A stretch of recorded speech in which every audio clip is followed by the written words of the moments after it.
Vibe തന്നെ. ചെക്കന്മാർ സ്കൂളിൽ നിന്ന് പറഞ്ഞെങ്കിൽ അതിന് പെട്ടെന്ന് ഇത് കണ്ടില്ലേ ഈ ഒരു അവസ്ഥ.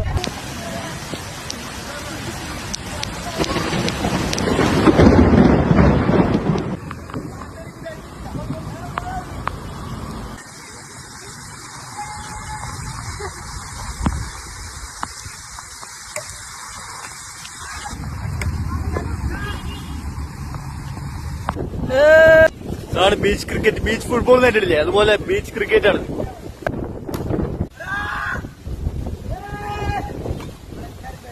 ഒരൊറ്റ അടി അടിച്ചിട്ടാണ് ബോൾ പോയി. എല്ലാവരും അടി അടിച്ചിട്ടുള്ളൂ.